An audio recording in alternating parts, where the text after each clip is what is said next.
The statements we're about to show you are from the Holy Qur'an, and is said to be the official, unchanged, pure word of God, revealed over 1400 years ago.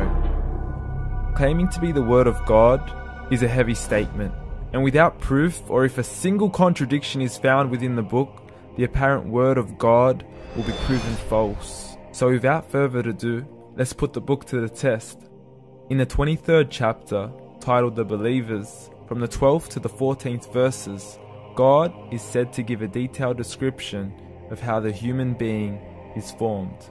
It begins by saying, "We then placed him as a sperm drop in a place of settlement, firmly fixed.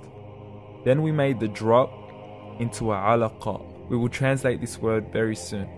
"And then we changed the alaqa into a lump. Then we made out of that lump into bones. And then we clothed the bones with flesh. Then we caused him to grow and come into being and attain the definitive human form."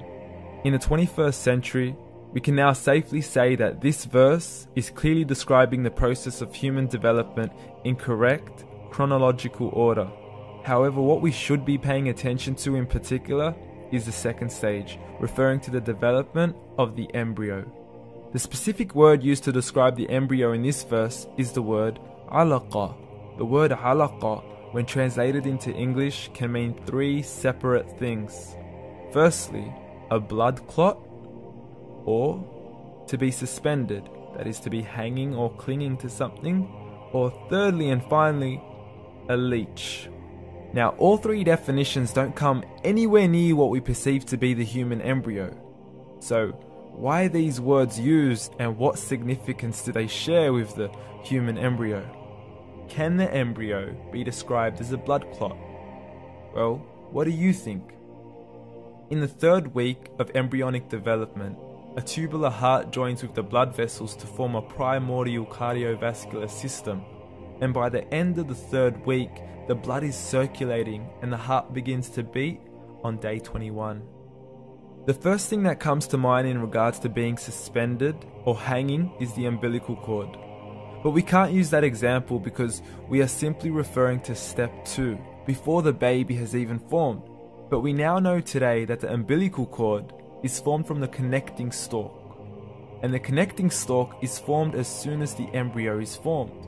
The embryo's connecting stalk has even been described by John Allen and Beverly Kramer as an object to suspend the developing embryo in the extra-embryonic column. So an embryo is suspended and does have a strong resemblance with a blood clot.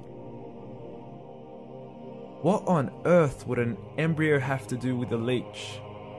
Figure A shows the structure of an embryo at 25 days. Figure B shows a leech. Now please note once again that the embryo in this stage is no greater than the size of a kernel of wheat. This is an X-ray of the embryo at 22 days. This is the internal structure of a leech. It's mind-blowing stuff, but you still haven't seen anything yet. This is the head of the embryo at 22 days. The detail you are seeing right now is absolutely impossible to be seen with the human eye and can only be seen with a microscope. This is the back end of a leech. There's no other words used to describe this other than mind-blowing. The pictures we have shown you are impossible to be seen with the human eye or even to be predicted by the human mind. Once again, the verses we have shown you were revealed over 1400 years ago to a man who couldn't read nor write. Are these the words of God? Descriptions of the human embryo in the Quran cannot be based on scientific knowledge in the 7th century. The only reasonable conclusion is that these descriptions were revealed to Muhammad from God, from God, from God, from God.